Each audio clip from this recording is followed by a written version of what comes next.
मैं डॉक्टर दीपक शर्मा कार्यक्रम आपकी किस्मत में दर्शकों का स्वागत करता हूं।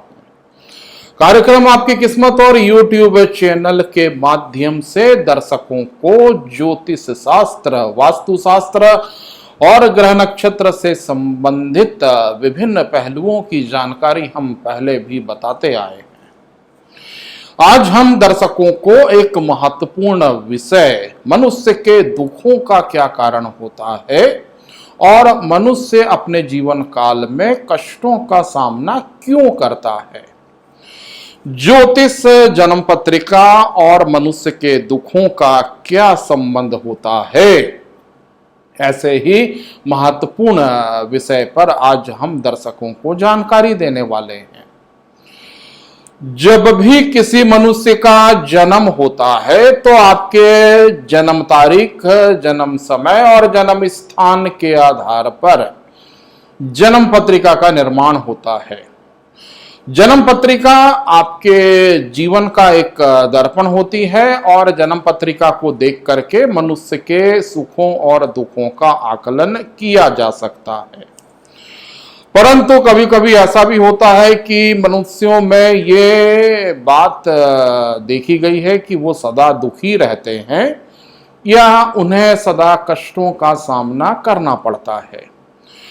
ज्योतिषीय पहलुओं के आधार पर दुखों के कारणों की जो चर्चा की गई है, उस संदर्भ में मैं दर्शकों से कहना चाहूंगा, प्रत्येक मनुष्य की जन्म पत्रिका में कुछ ग्रहों की स्थिति अच्छी रहती है, वहीं कुछ ग्रहों की स्थिति कुछ प्रतिकूल भी रहती है। परंतु प्रतिकूल ग्रहों के रहने के बावजूद भी हम उन ग्रहों में सुधार कर सकते हैं। इसके लिए क्या मूल मंत्र है, इन मूल मंत्रों की आज हम आपसे चर्चा करेंगे। सबसे पहली बात आती है कि मनुष्य का जन्म जब भी होता है तो उसके शरीर में एक सकारात्मक ऊर्जा होती है जिसे हम पॉजिटिव एनर्जी कहते हैं।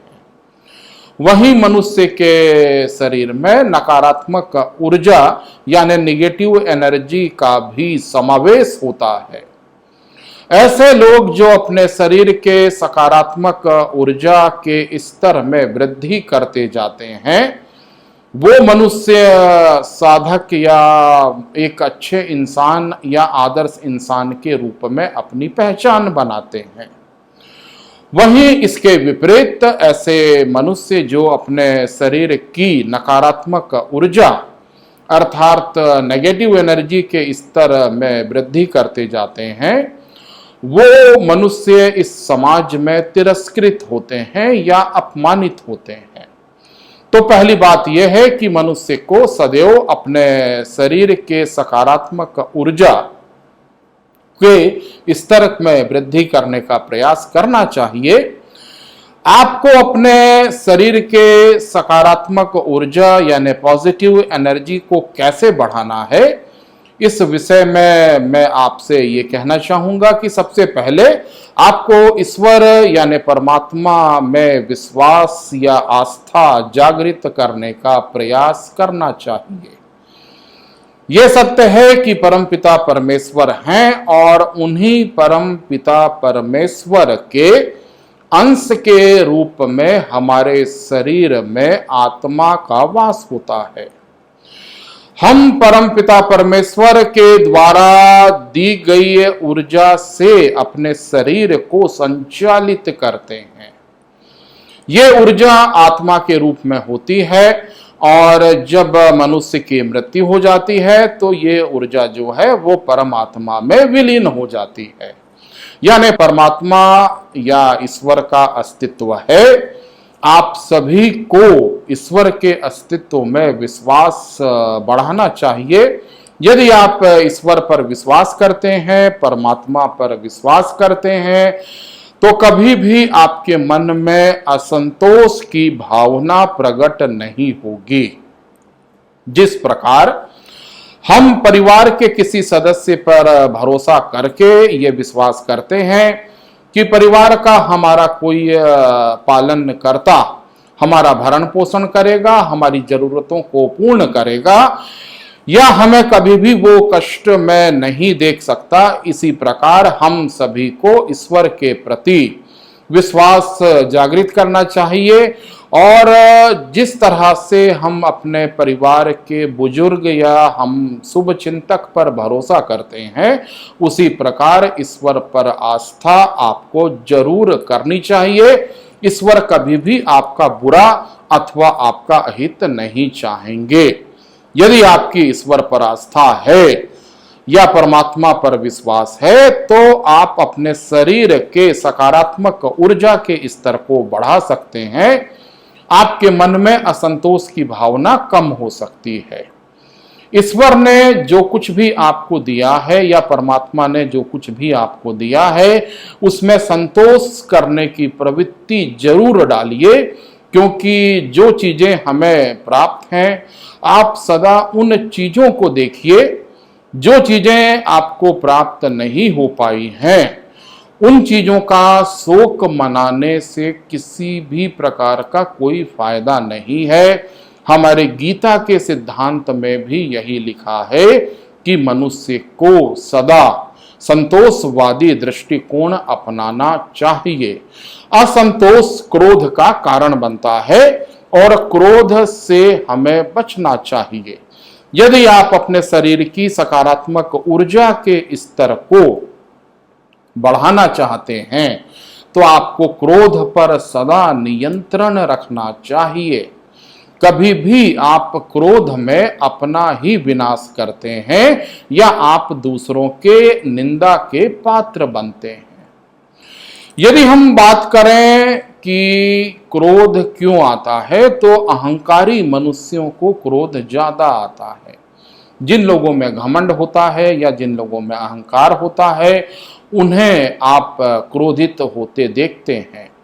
अहंकार मनुष्य का कारण बनता है, इसलिए यदि आप अपने शरीर के सकारात्मक ऊर्जा को बढ़ाना चाहते हैं, आप अपने अंदर के ईश्वर को जागृत करना चाहते हैं, तो आपको अहंकार पर विजय हासिल करनी चाहिए।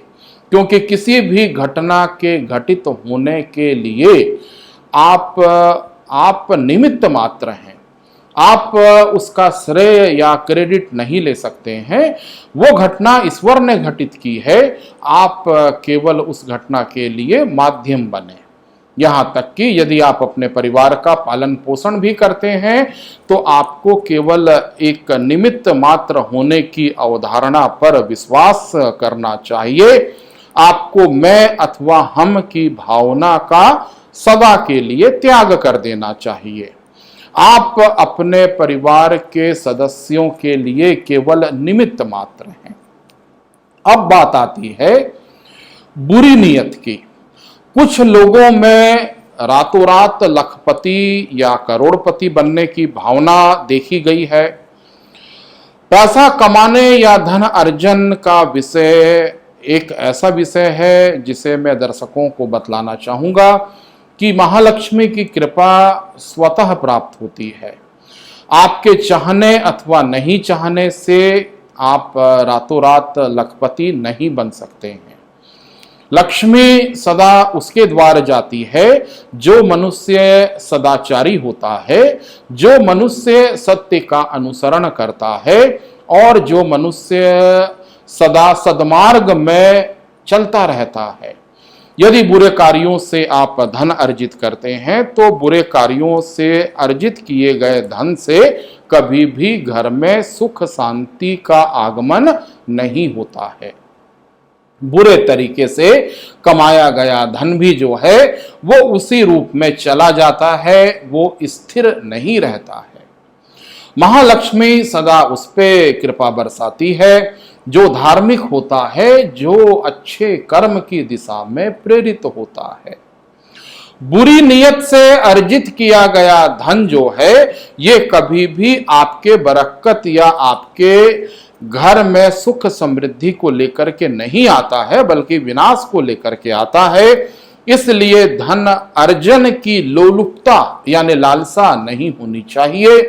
ईश्वर ने जो कुछ भी दिया है उसमें संतोष करना चाहिए। आप अपने कर्तव्य का पालन करते रहें, उससे जो भी धन प्राप्त होता है वो सदा पुण्यकारी होता है। गलत तरीकों से अर्जित धन जो है वो सदा आपके विनाश का कारण बनता है। बुरे कर्मों की यदि हम बात करते हैं तो एक चीज और आती है कि सदा मनुष्य दूसरों से अपनी तुलना करता है। दूसरों से तुलना इसलिए उचित नहीं है क्योंकि ईश्वर ने सभी मनुष्यों को जन्म दिया है। इस जन्म के सुख दुख हमारे पूर्व जन्मों से संबंधित होते हैं। अर्थात हो सकता है कि कोई बड़ा व्यक्ति या कोई महान व्यक्ति पिछले जन्म में बहुत ज्यादा अच्छे कर्म किया होगा, इसलिए उसे इस जन्म में हमसे ज्यादा सुखों की प्राप्ति हो रही है। और पिछले जन्म में यदि हमारे द्वारा कोई गलत कार्य किया गया होगा, इसलिए शायद हमें इस जन्म में कुछ कष्टों का सामना करना पड़ रहा है। तो कभी भी मनुष्य को अपनी तुलना दूसरों से नहीं करनी चाहिए। यदि हम अपनी तुलना दूसरों से करते हैं तो ये उचित नहीं होगा, क्योंकि हमारा प्रारब्ध हमारा है और दूसरों का प्रारब्ध उनका है। हम ये प्रयास करें कि हम इस जन्म में अच्छे कर्मों की दिशा में प्रेरित हो। यदि आप इस जन्म में जो आपको ईश्वर ने दिया है, इस जन्म में भी हम यदि अच्छे कर्म करते हैं तो शायद हमारी ग्रह दशाओं में सुधार हो सकता है। कभी कभी ऐसा भी होता है कि जन्म पत्रिका के अशुभ ग्रह भी आपके द्वारा किए गए अच्छे कार्यों से सकारात्मक परिवर्तनों में परिवर्तित हो जाते हैं। यानी आप अच्छा कर्म करें, आप दूसरों की निंदा नहीं करें, आप संतोषवादी नजरिया रखें, आप परम पिता परमेश्वर पर विश्वास रखें, तो शायद इस जन्म में भी आने वाला भविष्य आपका उज्जवल और सुखद हो सकता है।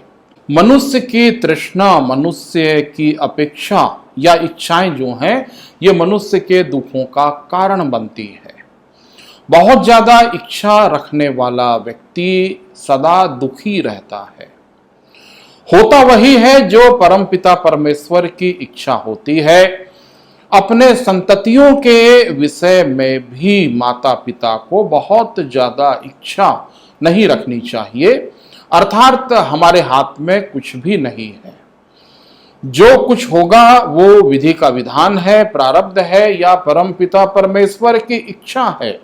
इसलिए तृष्णाओं की समाप्ति कर या इच्छाओं की समाप्ति कर भी हम संतोष को प्राप्त कर अपने शरीर की सकारात्मक ऊर्जा में वृद्धि कर सकते हैं।